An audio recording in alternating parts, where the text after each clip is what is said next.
Hello, not much to say about this one. We're gonna make ham and noodle casserole. I'm Butter. Let's cook something.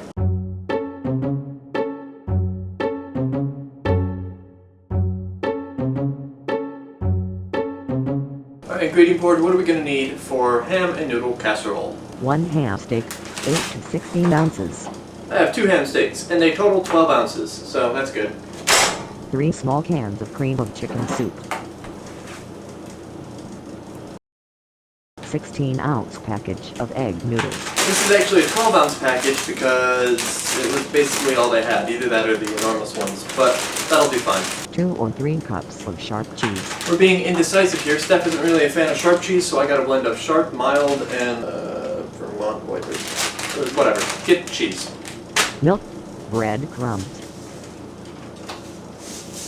Our first step is to dice the ham steak up into cubes, one way and then the next way. This is actually one thing where it helps that I got 2 separate ham steaks. They'll be sliced a little thinner and it'll be more pieces of meat to go around. This is also the perfect opportunity to graze. Next we're going to come over here to our soup, and these are going to get dumped into a pot. That was cool. Let's see if I can get this one to do that too. Nope. Making a mess. I got this. I got this. I got this. And the last one. Okay. Get out. Thank you. You saw nothing. And then take one of the cans from the soup and add milk. 3 cans to equal the 3 cans that you put into there. When my mother reviewed the chicken divan video from the recipe that she had given me, she said, "Why didn't you use milk?" Which didn't even occur to me. You'll see that adding milk gives it a really soupy texture, something that works with this, and something that I prefer chicken divan a little drier. I add a little bit of milk now when I do that, but this I still use the full amount. 1, 2, 3. And then we'll put that on medium-low heat and add a ham. These 2 miss, so they don't get to make it into the final thing. Now mix.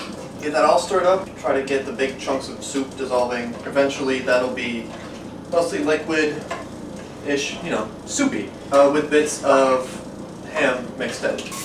Now we're just, I shouldn't lean against that. Now we're going to take a second pot and cook our noodles in that separately. It says half cook the noodles. I don't know why Mom's obsessed with having me half cook everything. So the noodles say about 8 minutes, so I'm going to get them in there, and once the water is boiling, toss them in for about 4 or 5 minutes. And that's back here on the right burner, on high heat. A little salt.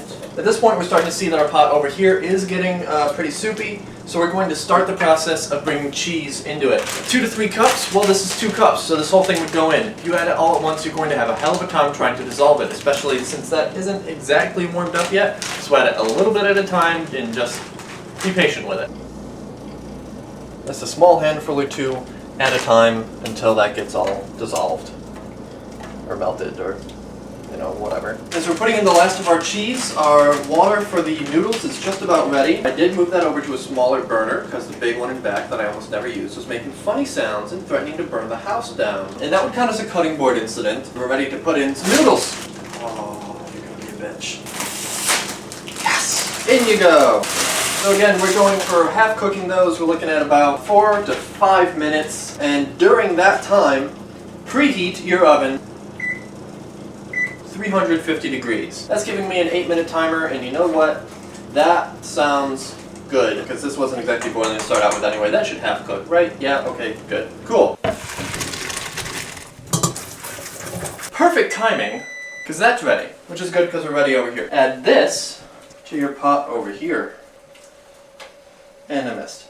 Go ahead and stir everything in over here, and then we're going to get one of our casserole dishes. And judging by how full this is, we're going to go with one of the big ones. Careful not to make a mess. There's too much of a... it splashed onto my arm. And this is why we got a big one. That's a lot. Okay, so maybe 2 cans of milk could be better, just because of size constraints. Hopefully when this bakes, some of that will go away. So before we pop it in the oven, we're just going to add a nice topping of breadcrumbs. We're going to pop this sucker in and hope it cooks down a little. And that's going to be in there for 10 minutes, which is just long enough to sit around and wait.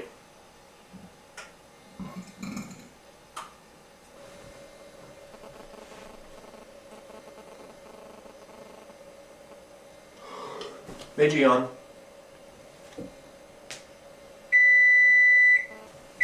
Shut up. Alright, so we're ready to pull that out. And just all of a sudden paranoia check, all of our burners are off. Good. And it reduced exactly not at all. But that's okay, because it's still gonna be delicious. Let's serve this up and have a bite to eat. I was going to go somewhere else, but I realized that no place in my apartment is clean. So, here we are, ham and noodle casserole. Hot. Very hot, but good. One thing I forgot is that you're supposed to have a veggie on the side to serve it with, maybe broccoli or green beans, but as we found out last week, there's nothing green in this whole apartment. So yeah, ham and noodle casserole. This particular recipe makes a lot, which is good for leftovers. Why? Because that's how I casserole